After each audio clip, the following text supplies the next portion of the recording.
Baik, ya kita akan sama-sama melanjutkan pembacaan firman Tuhan. Kita sama-sama membaca, melanjutkan. Kemarin kita sudah sampai di ketika akhirnya Daud pulang, ya, lalu Simei, perempuan yang pernah mengutuki raja, menyambut Daud.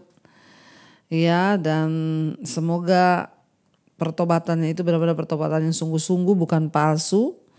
Karena ya dia dulu pernah mengata-ngatai Daud, mengutuki Daud, tapi sekarang ketika Daud pulang sebagai raja, dia kemudian mencari muka kepada Daud, menyambut Daud dan menyembah kepada Daud.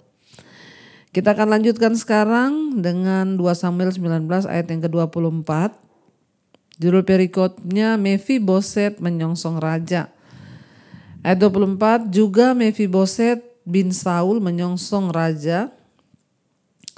Ia tidak membersihkan kakinya dan tidak memelihara janggutnya, dan pakaiannya tidak dicucinya sejak raja pergi sampai hari ia pulang dengan selamat. Wow, saudara, ya luar biasa. Kita lihat di sini ya bagaimana Mefiboset adalah seorang yang sangat-sangat kehilangan Daud. Dan Daud tidak bisa yakin apakah Mefiboset dan Siba ya berada di pihak yang benar. Dan kitab suci membiarkan pertanyaan ini tidak terjawab. Tapi kita lihat ya sejak Daud pergi dari istana, dikatakan di sana Mefiboset ya tidak membersihkan kakinya dan tidak memelihara janggutnya, dan dia juga tidak mencuci pakaiannya sejak Daud pergi sampai hari dia pulang kembali ke istana dengan selamat. 25, ketika ia dari Yerusalem menyongsong raja, bertanyalah raja kepadanya, mengapa engkau tidak pergi bersama-sama dengan aku, Mefiboset?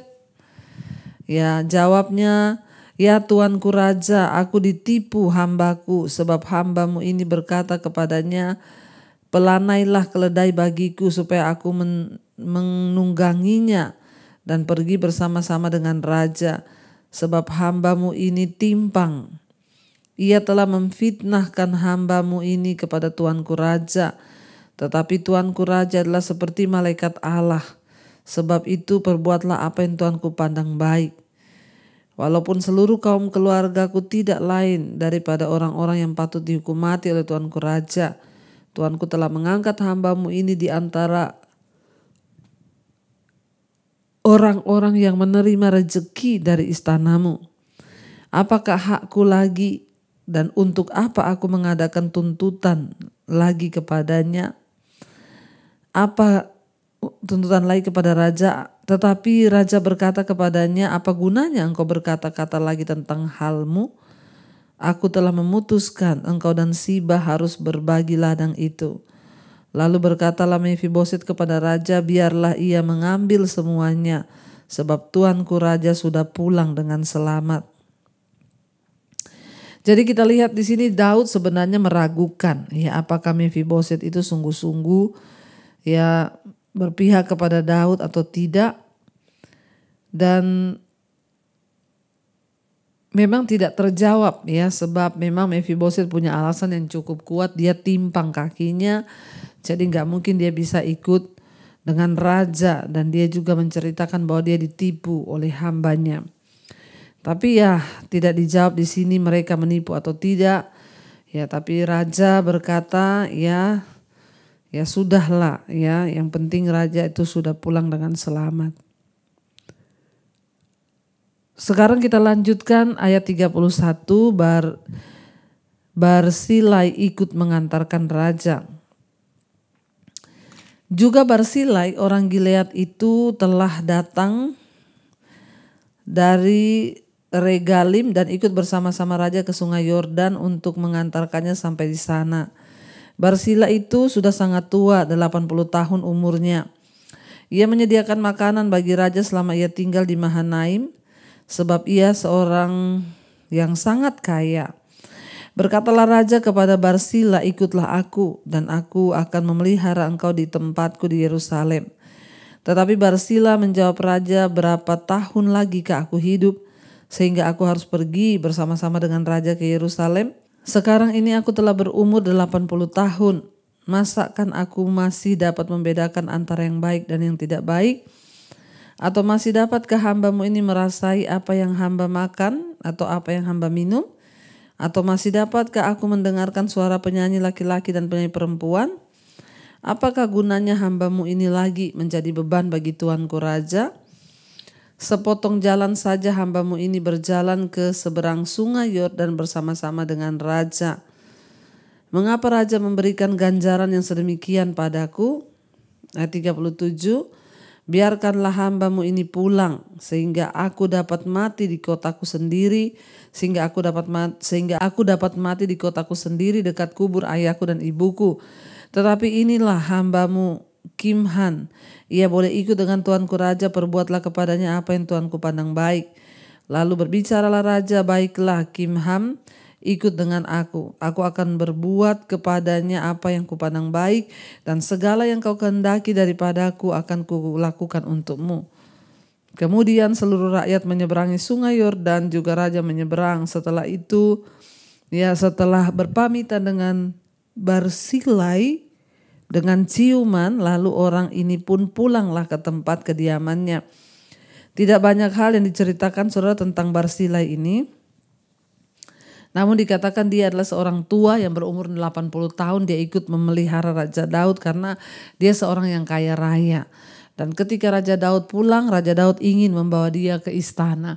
Tapi dia bilang, aku udah umur 80, berapa lama lagi aku akan hidup? Paling juga sebentar lagi aku mati. Bahkan dia bilang, walaupun aku juga diajak di istana, buat apa? Aku sekarang tidak bisa lagi merasakan enak atau tidak. Apa yang aku makan, apa yang aku minum. Jadi biarlah aku hanya tinggal di sini, dan ajaklah satu hambanya, Kimhan, dan diajak oleh Daud dibawa ke istana. Iya, kita lanjut sekarang ayat 40, orang-orang Israel dan orang-orang Yehuda mempertengkarkan raja. Sesudah itu berjalanlah raja terus ke Gilgal dan Kimham ikut dengan dia. Seluruh rakyat Yehuda bersama-sama, setengah dari rakyat Israel telah mengantarkan raja. Tetapi seluruh orang Israel datang menghadap raja dan berkata kepada raja, mengapa saudara-saudara kami orang-orang Yehuda itu menculik raja dan membawa dia menyeberangi sungai Yordan dengan keluarganya dan semua orang Daud yang menyertai dia? Lalu semua orang Yehuda menjawab orang-orang Israel itu, oleh karena raja kerabat kami, mengapa kamu menjadi marah karena hal ini? Apakah kami makan apa-apa atas biaya raja? Apakah kami mendapat keuntungan? Tetapi orang-orang Israel itu menjawab orang-orang Yehuda, kami 10 kali lebih berhak atas raja. Sebagai anak sulung kami melebihi kamu.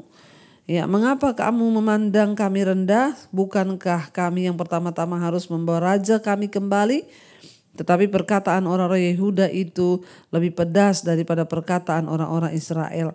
Ya, kita ingat saudara, memang Israel terbagi atas dua, ya. Kerajaan utara, kerajaan selatan, dan akhirnya mereka bertengkar, ya. Mana yang akan memperebutkan raja Israel, Yehuda atau Israel. Ya, dan sehingga orang-orang Yehuda berkata, kami lebih berhak. Kamilah yang harus pertama-tama membawa raja kembali. Kita lanjutkan sekarang. Tidak terlalu banyak pembahasan di sini, ya, karena ini enggak panjang untuk dibahas, ya. Kita lanjutkan sekarang 2 Samuel pasal yang ke-20. Ya, 2 Samuel pasal 20, pemberontakan Seba. Kita lihat di sana, kebetulan ada di sana seorang dursila bernama Seba bin Bikri, orang Benyamin. Ia meniup sangkakala serta berkata, kita tidak memperoleh bagian daripada Daud, kita tidak memperoleh warisan dari anak Isai itu. Masing-masing ke kemahnya, hai orang Israel. Lalu semua orang Israel itu meninggalkan Daud dan mengikuti Seba bin Bikri. Sedangkan orang-orang Yehuda tetap berpaut kepada raja mereka, mengikutinya dari sungai Yordan sampai ke Yerusalem. Saudara, ya, kita lihat di sini, ya, ada orang di sana dikatakan dursila bernama Seba bin Bikri. Iya, saudara, dikatakan di sana, ya, tiba-tiba muncul seorang pemberontak yang bernama Seba ini. Walaupun Israel adalah kerajaan bersatu, tapi tetap saja kerajaan itu terdiri dari 12 suku yang terpisah-pisah. Ya memang satu kerajaan Israel, tapi sukunya ada 12 dan mereka terpisah-pisah. Suku-suku ini sering kesulitan untuk menyetujui tujuan-tujuan bangsa itu sebagai keseluruhan. Ya bayangkan di Indonesia aja sekarang saudara, ya banyak sekali suku bangsa. Ya seperti itulah, untuk menyatukan orang-orang ini sulit. Ya apalagi pada waktu itu. Jadi kecemburuan antar suku itulah yang terjadi, dan semula itu menghalangi Israel untuk menaklukkan secara total seluruh tanah perjanjian. Ya, dan sekarang kecemburuan antar suku itu mengancam stabilitas dari pemerintahan Daud dengan memberikan kesempatan kepada Seba untuk memberontak. Ya, seorang dursila itu ya orang jahat saudara ya. Dia tiba-tiba menyerukan, meniup sangkakala dan berkata, ya buat apa kita ikut Daud? Kita tidak menerima warisan dari anak Isai itu. Kita ini tidak memperoleh apa-apa. Ya, jadi untuk apa kita ikut dia? Mungkin adalah salah satu suku yang tidak mendapat bagian tanah. Ya akhirnya semua orang Israel itu meninggalkan Daud. Karena kita tahu akhirnya Daud kembali ke Yehuda dan tadi terjadi pertengkaran antara Yehuda dan Israel. Ya, dan akhirnya saudara mereka ikut dengan Seba ini. Dan Daud berjalan terus ke Yordan sampai ke Yerusalem. Sampailah Daud ke istananya di Yerusalem, lalu raja mengambil ke-10 gundik yang ditinggalkannya untuk menunggui istana. Kemudian dimasukkannya ya mereka dalam sebuah rumah di bawah penjagaan. Ia memelihara mereka tetap tidak dihampirinya. Mereka tetap terasing seperti janda sampai pada hari mati mereka. Ya, jadi Daud tidak menyentuh lagi gundik-gundiknya saudara, mungkin karena itu sudah juga dipakai oleh Absalom ya. Jadi Daud membiarkan mereka dijaga, dipelihara sampai mereka mati. Ya, Daud tidak menyentuh lagi gundik-gundiknya itu. Ya, berkatalah raja kepada Amasa, kerahkanlah bagiku orang-orang Yehuda. Dalam 3 hari kemudian menghadaplah lagi kemari. Lalu pergilah Amasa mengerahkan orang Yehuda, tetapi ia menunda-nunda tugas itu sampai melewati waktu yang ditetapkan raja baginya. Lalu berkatalah Daud kepada Abisai, sekarang Seba bin Bikri lebih berbahaya bagi kita daripada Absalom. Daripada Absalom, jadi engkau bawalah orang-orang tuamu ini dan kejarlah dia supaya jangan ia mencapai kota yang berkubu. Dan dengan demikian ia luput daripada kita. Lalu Yoab orang Kreti dan pasukan Pleti dan semua pahlawan keluar menyusul dia. Mereka keluar dari Yerusalem untuk mengejar Seba bin Bikri. Ya, ketika mereka sampai ke batu besar yang di Gibeon, maka Amasa sudah tiba di sana lebih dahulu daripada mereka. Adapun Yoab mengenakan pakaian perang dan di luarnya ada ikat pinggang dengan pedang bersarung terpaut pada pinggangnya. Ketika ia tampil ke muka, terjatuhlah pedang itu. Berkatalah Yoab kepada Amasa, engkau baik-baik saudaraku. Sementara itu tangan kanan Yoab memegang janggut Amasa untuk menciumi dia. Amasa tidak awas terhadap pedang yang ada di tangan Yoab itu.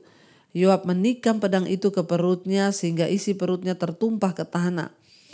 Ya, tidak usah dia ditikamnya 2 kali sebab ia sudah mati. Lalu Yoab dan Abisai adiknya terus mengejar Seba bin Bikri. Dan seorang dari orang-orang Yoab tinggal berdiri di dekat mayat itu sambil berkata, siapa yang suka kepada Yoab dan siapa yang memihak kepada Daud, baiklah mengikuti Yoab. Dalam pada itu Amasa terguling mati dan darahnya di tengah-tengah jalan raya. Ketika orang itu melihat bahwa seluruh rakyat berdiri menonton, maka disingkirkannya mayat Amasa dari jalan raya ke padang. Lalu dihamparkannya kain di atasnya karena dilihatnya bahwa setiap orang yang datang ke sana berdiri menonton. Setelah dijauhkannya mayat itu dari jalan raya, maka semua orang itu berjalan terus mengikuti Yoab untuk mengejar Seba bin Bikri. Ya saudara, kita lihat di sini ya, memang Yoab itu selalu melakukan ya sesuatu yang kita tahu bersama, dia mungkin juga ya sudah marah, jengkel, iri lagi kepada Amasa karena menggantikan ya kedudukannya. Sekali lagi Yoab ya melakukan kesalahan. Ya, Yoab tidak dihukum setelah melakukan pembunuhan, sama seperti ketika dia membunuh Abner. Akan tetapi dia memang hanya diturunkan pangkat oleh Daud. Ya, pada akhirnya keadilan mengejarnya. Mungkin tampaknya dosa dan pengkhianatan seringkali tidak dihukum. Tetapi keadilan Allah tidak terbatas pada upah-upah dalam kehidupan. Walaupun seandainya Yoab mati pada usia tua, namun dia akan tetap harus menghadapi hari penghakiman. Ya, Yoab terus melakukan yang salah, disuruh mengejar Seba, malah dia bunuh Amasa. Adalah orang prajurit yang diangkat Daud yang menggantikan dia. Dan dikatakan di sana saudara, orang-orang menonton mayat dari Amasa, lalu berserulah orang perempuan bijaksana dari kota itu, dengar, katakanlah kepada Yoab, mendekatlah kemari supaya aku berbicara dengan engkau. Maka mendekatlah Yoab kepada perempuan itu. Bertanyalah perempuan itu, engkaukah Yoab? Jawabnya, benar. Lalu berkatalah perempuan itu kepadanya, dengarkanlah perkataan hambamu ini. Jawabnya, baik. Kemudian berkatalah perempuan itu, dahulu biasa orang berkata begini, baiklah orang minta petunjuk di Abel dan di Dan. Apakah sudah dihapuskan apa yang telah ditetapkan oleh orang-orang yang setia di Israel? Tetapi engkau ini berikhtiar membinasakan suatu kota, apalagi suatu kota induk di Israel. Mengapa engkau hendak menelan habis milik pusaka Tuhan? Lalu Yoab menjawab, jauhlah daripadaku untuk menelan dan memusnahkan. Bukanlah begitu halnya, tetapi orang dari pegunungan Efraim yang bernama Seba bin Bikri telah menggerakkan tangannya melawan Raja Daud. Serahkanlah dia seorang diri, maka aku akan undur dari kota ini. Lalu berkatalah perempuan itu kepada Yoab, baik, kepalanya akan dilemparkan kepadamu dari belakang tembok ini. Kemudian masuklah pula perempuan itu dan berbicara kepada seluruh rakyat dengan bijaksana. Sesudah itu mereka memenggal kepala Seba bin Bikri dan melemparkannya kepada Yoab. Yoab meniup sangkakala lalu bersorak-soraklah mereka dan meninggalkan kota itu masing-masing ke tempatnya. Maka pulanglah Yoab ke Yerusalem kepada raja. Ya, kita lihat di sini saudara, orang-orang Yoab sedang menyerang kota itu dan kelihatan seakan-akan kota itu akan segera hancur. Meskipun di masyarakat kota itu perempuan biasanya tidak berbicara, namun perempuan ini berbicara di depan umum. Dia menghentikan serangan Yoab bukan dengan senjata melainkan dengan menggunakan perkataan-perkataan hikmat dan suatu rencana tindakan. Seringkali keberanian untuk mengucapkan kata-kata bijaksana bisa mencegah malapetaka besar. Coba kalau Yoab tidak mendengar, maka sudah habis satu kota dibinasakan oleh Yoab. Ayat 23, Yoab menjadi kepala atas segenap tentara Israel dan Benaya bin Yoyada menjadi kepala atas orang Kreti dan orang Pleti. Adora menjadi kepala orang Rodi dan Yosafat bin Ahilud menjadi bendahara negara. Seya menjadi panitera negara, Sadok dan Abiatar menjadi imam. Juga Ira orang Yair itu menjadi imam pada Daud. Kita lihat Benaya itu adalah seorang pemimpin pengawal Daud dan salah seorang anggota terkenal daripada kelompok khusus orang-orang gagah perkasa yang disebut ke-30 orang itu. Dia tetap setia kepada Raja Daud selama pemberontakan Absalom. Belakangan dia kemudian membantu Salomo sebagai raja. Jadi pada akhirnya saudara Yoab diangkat menjadi panglima pasukan Israel. Kita lanjutkan sekarang 2 Samuel pasal 21. Orang-orang Gibeon dan keluarga Saul. Dalam zaman Daud terjadilah kelaparan selama 3 tahun berturut-turut. Lalu Daud pergi menanyakan petunjuk Tuhan. Berfirmanlah Tuhan, pada Saul dan keluarganya melekat hutang darah karena ia telah membunuh orang-orang Gibeon. Lalu raja memanggil orang-orang Gibeon dan berkata kepada mereka, orang-orang Gibeon itu tidak termasuk orang Israel, tetapi termasuk sisa-sisa orang Amori. Dan walaupun orang Israel telah bersumpah kepada mereka, Saul berikhtiar membasmi mereka dalam kegiatannya untuk kepentingan orang Israel dan Yehuda. Saudara, kita lihat di sini terjadi kelaparan ketika di zaman pemerintahan Raja Daud. Kelaparan selama 3 tahun berturut-turut, bayangkan itu bukan waktu yang singkat. Tidak ada panen, semuanya kering, gagal panen. Dan para petani sangat bergantung kepada hujan tentunya pada musim semi dan musim gugur untuk bisa panen. Kalau hujan tidak turun atau turun pada waktu yang tidak tepat, ya, atau kalau tanaman dimakan hama, akan terjadi kekurangan pangan yang drastis pada tahun yang akan datang. Ya, pertanian pada masa itu benar-benar bergantung hanya pada kondisi alam. Karena pada zaman itu belum ada teknologi. Ya, sekarang Israel menjadi negara yang pertaniannya itu sangat maju dan paling luar biasa di dunia. Saudara yang pernah pergi ke Israel, ya, kita lihat di Israel itu tanahnya itu tandus, gersang, tapi pisangnya itu waktu ditanam, buahnya itu panjang-panjang sampai ke tanah. Jeruknya bagus, ya, semuanya bagus ya di Israel. Padahal ya itu adalah padang gurun, tanah yang kering, tapi pertanian mereka itu sangat luar biasa. Namun pada zaman ini belum ada kemajuan teknologi yang menopang pertanian. Benar-benar mereka hanya bergantung mengandalkan faktor alam saja, yaitu hujan pada musim semi, ya, dan juga hujan pada musim gugur. Namun ketika tidak ada hujan, ya sudah, ya, maka berantakanlah semua. Pertanian pada masa itu, ya, tidak ada saluran irigasi. Waktu itu belum ada pupuk, nggak ada pestisida, bahkan ya perbedaan curah hujan dan atau aktivitas hama sekecil apapun ya bisa merusak seluruh hasil panen. Berbeda dengan zaman sekarang.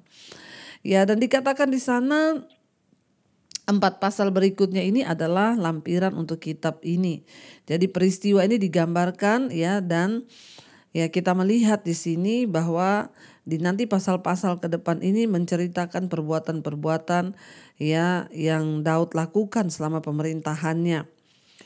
Dan walaupun Alkitab tidak mencatat tindakan balas dendam Saul terhadap orang Gibeon, jelas itu merupakan kejahatan yang serius, saudara. Ya, yang membuat Saul bersalah karena darah mereka. Ya, tetapi kenapa ya anak-anak lelaki Saul dibunuh karena pembunuhan yang dilakukan ayah mereka? Di banyak budaya timur ya dekat termasuk budaya Israel, seluruh keluarga akan dianggap bersalah untuk kejahatan sang ayah karena keluarga dianggap sebagai kesatuan yang tidak bisa dipisah-pisahkan. Dan Saul melanggar sumpah yang dibuat oleh orang-orang Israel kepada orang-orang Gibeon. Ya, dan kita lihat di sini ini adalah sebuah pelanggaran yang serius ya terhadap hukum Allah.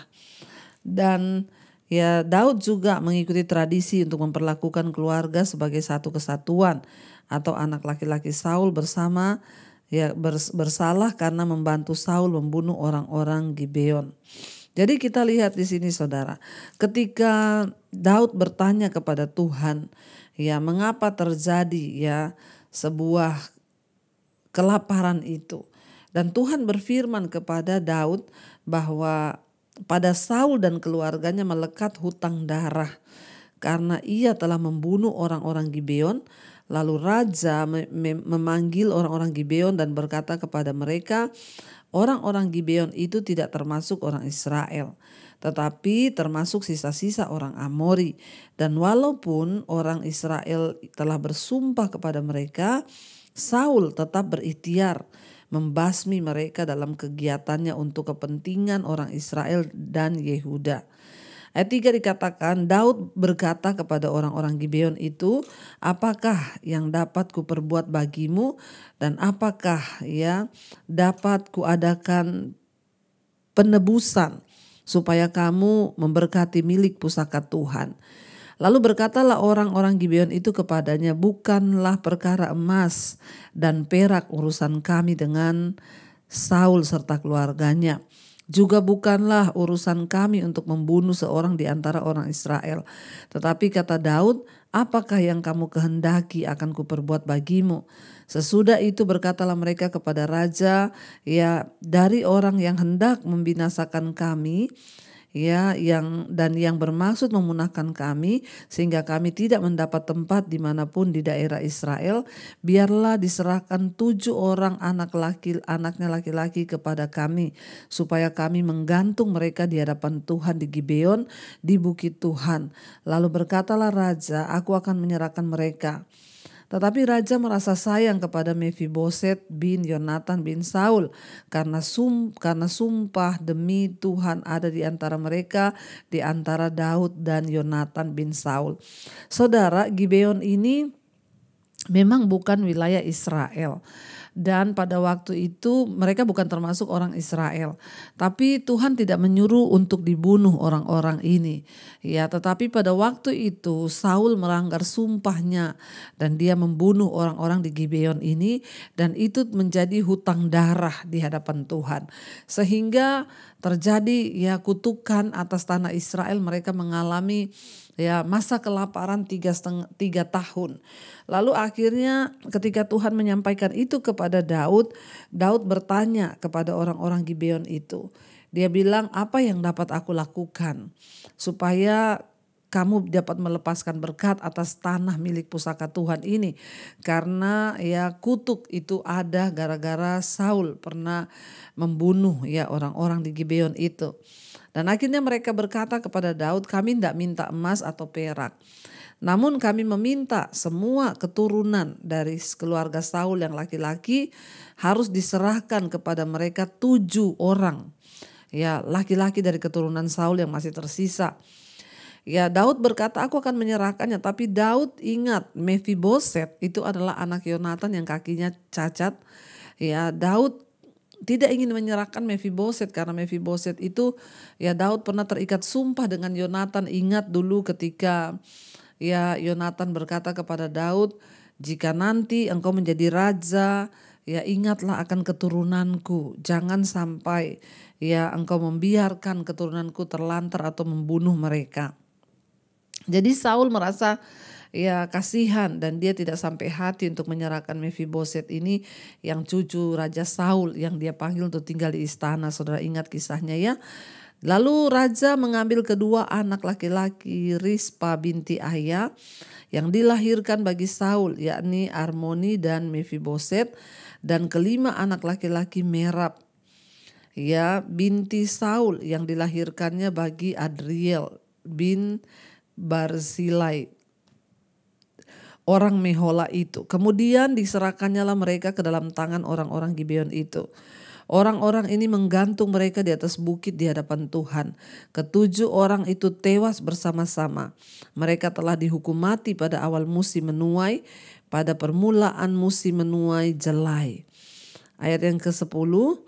Lalu Rispa binti Aya mengambil kain karung dan membentangkannya bagi dirinya di atas gunung batu dari permulaan musim menuai sampai tercurah air dari langit ke atas mayat mereka.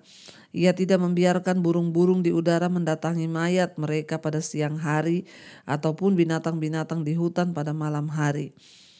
Ketika diberitahukan kepada Daud apa yang diperbuat Rispa binti Aya, gundik Saul itu, maka pergilah Daud mengambil tulang-tulang Saul dan tulang-tulang Yonatan anaknya dari warga-warga kota Yabes Gilead yang telah mencuri tulang-tulang itu dari tanah lapang di Betsan, tempat orang Filistin menggantung mereka ketika orang Filistin memukul Saul kalah di Gilboa. Saudara, kita lihat di sini akhirnya Daud tidak berdaya dan dia harus menyerahkan Mephiboset karena memang hanya itu keturunan anak laki-laki Saul. Dari yang dilahirkan dari gundik-gundiknya diambil semua dan diserahkannya kepada orang Gibeon dan akhirnya mereka dibunuh, digantung, saudara. Ya, itulah yang namanya kutuk. Ya, kalau kita lihat di sini ya sebenarnya lucu ya saudara, gara-gara hutang darah bisa terjadi kelaparan. Dari perjanjian lama ini kita bisa belajar. Ya, kita bukan hidup di perjanjian lama, tapi kita mengambil banyak hikmat dan nilai. Ya, perhatikan bahkan kutuk atas sebuah bangsa itu bisa terjadi dari raja-raja sebelumnya. Makanya kita juga perlu berdoa buat bangsa ini agar tidak ada kutuk-kutuk atas bangsa kita dari raja-raja sebelumnya. Ya, agar bangsa ini terluput dari malapetaka. Ya, bayangkan kelaparan 3 tahun menimpa Israel karena kutuk yang dilakukan oleh Raja Saul. Membunuh orang-orang Gibeon yang Tuhan tidak suruh untuk dibunuh. Pada akhirnya ya walaupun Daud mengasihani Mephiboset, tapi takdir yang memanggil Mephiboset untuk dihukum mati, digantung, saudara ya. Dan ya gundiknya Saul, yaitu ibu daripada ya anak-anak itu yang namanya Rispa binti Aya, dia tidak tega melihat anak-anaknya digantung. dia membentangkan kain di bawah tempat mereka digantung. Dia menjaga agar mayat-mayat anaknya itu tidak dimakan oleh burung pada siang hari dan tidak dimakan binatang buas pada malam hari. Waktu Daud melihat diberitahukan apa yang dilakukan Rispa, dia menginap di situ menjaga mayat-mayat itu. Daud akhirnya pergi mengambil tulang-tulang Saul dan juga tulang-tulang Yonatan anaknya itu, dan dibawa Daud, saudara. Ia membawa dari sana tulang-tulang Saul dan tulang-tulang Yonatan anaknya, dikumpulkanlah juga tulang-tulang orang-orang yang digantung tadi, 7 orang anak Saul laki-laki keturunannya, lalu dikuburkan bersama-sama tulang-tulang Saul dan Yonatan anaknya di tanah Benyamin, di Sela, di dalam kubur Kis ayahnya. Orang melakukan segala sesuatu yang diperintahkan raja, maka sesudah itu Allah mengabulkan doa untuk negeri itu. Perhatikan saudara, setelah kutuk itu diselesaikan, orang Gibeon meminta keturunan Raja Saul yang masih tersisa untuk dihukum mati supaya membayar kutuk darah. Pada zaman itu kutuk darah harus dibayar dengan darah. Lalu akhirnya Tuhan mendengarkan doa-doa di negeri itu. Dan pada akhirnya kita melihat dikatakan tadi 7 keturunan laki-laki Saul digantung pada musim penuaian jelai. Penuaian jelai ini dilakukan pada sekitar akhir-akhir April atau awal Mei di sana. Jelai itu hampir sama dengan gandum, tetapi kurang cocok untuk dibuat roti jelai. Lebih bagus gandum. Dan kita lihat tadi gundik daripada Saul yang bernama Rispa ini menjaga tubuh anak-anaknya dan mayat mereka agar tidak dimakan oleh burung-burung pada musim menuai yang sedang berlangsung di bulan April sampai bulan Oktober itu. Dia jaga tubuh anak-anaknya itu, dikatakan dari awal musim jelai sampai pada hujan turun. Dan itu diperkirakan sekitar April sampai Oktober Ini adalah informasi yang lengkap mengenai orang-orang di sana, saudara. Jadi cukup lama dia menjaga mayatnya anak-anaknya itu supaya tidak diambil. Tapi akhirnya Daud mengambil tulang-tulang mereka, mengambil tulang-tulang Saul dan juga Yonatan, lalu dibawa ditaruh di kuburan yang lebih layak supaya istrinya itu nggak jaga terus itu tulang-tulangnya.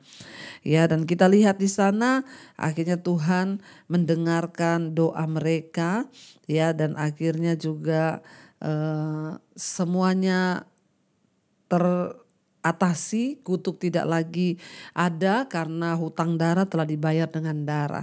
Bapak Ibu, apa yang kita dapat malam ini, mari kita semua juga terus berjaga-jaga agar dalam hidup ini kita tidak salah bersikap, karena kutuk itu betul-betul ada.